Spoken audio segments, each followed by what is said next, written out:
7 de setembro de 1855, nascia em Oeiras, no Piauí, Clodoaldo Severo Conrado de Freitas.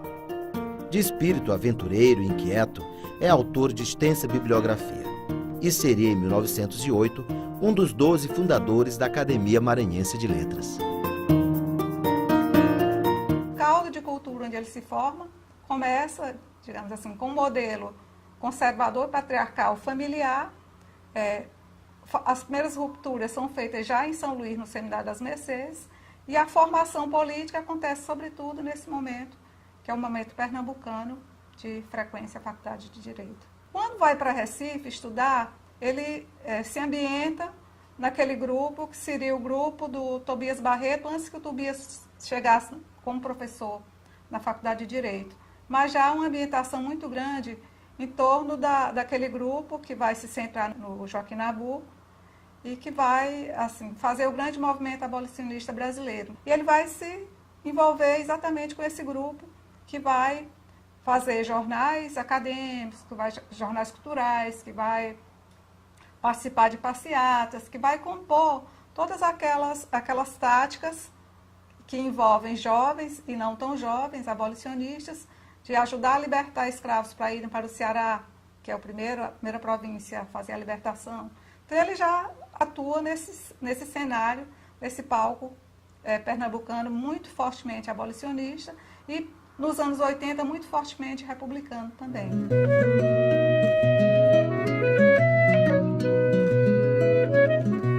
Embora tenha sido político em tempo integral, Clodoaldo Freitas não obteve sucesso nas disputas partidárias, vivendo à mercê dos humores dos mandatários dos estados por ele percorridos. Quando acontece a República, no Piauí, acontece o que acontece em muitas outras províncias que viram estados no Brasil. Os conservadores se tornam republicanos, os liberais são vencidos nesses primeiros anos de rearranjo do poder. Foi o que aconteceu com a família dele e com o grupo político dele. Então ele fica compondo agora um outro tipo de intelectual que marca os anos 90 do século XIX no Brasil, que é o republicano histórico aleijado. Começa a fazer um tipo de formulação que vai ser muito frequente em toda a literatura política brasileira, no jornalismo e na crônica, que é a fala desses republicanos históricos que vão se tornar os maiores críticos da República Real. Para sobreviver materialmente com sua família, ele tinha sempre que migrar para um estado onde ele pudesse conseguir algum emprego. Então ele às vezes passava um ano aqui, se desgostava, obrigava com os governadores, etc., e ia para São Luís. E ele andou durante a sua vida toda, pelo Piauí, pelo Maranhão, pelo Pará, pelo Amazonas, por Minas Gerais, pelo Rio de Janeiro e por Mato Grosso. Sempre chamado por alguém que ocupava um lugar político e que ele fazia essa função, que é a função da escrita, que muitas vezes a sua função, especialmente da escrita jornalística, é defender uma situação política. Então, o Clodoaldo foi esse homem brilhante sobre vários aspectos, sobretudo pelo que escreveu, sobretudo pelo que inspirou noutros e, sobretudo, como o protagonista da cidadania. Clodoaldo Freitas é o homem que está, para usar um termo de hoje, flanando esse processo. E, em flanar esse processo, ele o denuncia naquilo que são as suas mazelas, intencionadas na busca da construção de outro Brasil, de um outro tempo, de uma outra sociedade e tal. Ele não é um radical no sentido por exemplo, que já naquele momento, dos denunciadores do capitalismo. As ideias socialistas estavam plenamente em franca expansão. Ele não chega a ser, digamos, um marxista, essa referência não está, mas ele está próximo disso aí. A desilusão pelo sentido de república, ou a república aguilhoada pelos fazendeiros, tomada de conta nas suas mãos, impondo a conservação das estruturas antigas do velho Brasil patriarcal e escravista. Isso é uma coisa que angustia profundamente homens como Clodoaldo Freitas.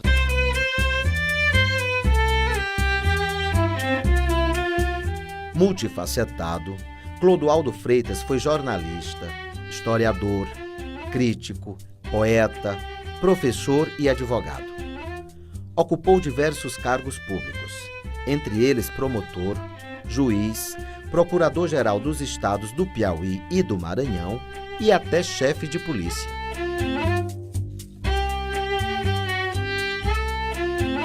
Ele atuava fortemente no jornalismo, também independente, e produzia uma grande obra que seria uma obra mais de natureza ficcional. E as crônicas, elas são crônicas que dão conta de um leque muito amplo de situações da vida brasileira e da vida mundial. Ao trabalhar o romance sobre Bequimão, de certa forma ele está sendo coerente com sua natureza espiritual de vanguarda, buscando no simbolismo da revolta contra o domínio, né, contra a dominação. E assim ele vai desenvolver um assunto que é fundamental na história do Brasil, né, que foi o primeiro movimento libertário antes da América do Norte, antes de Tiradentes, que foi aqui no Maranhão com o Bequimão.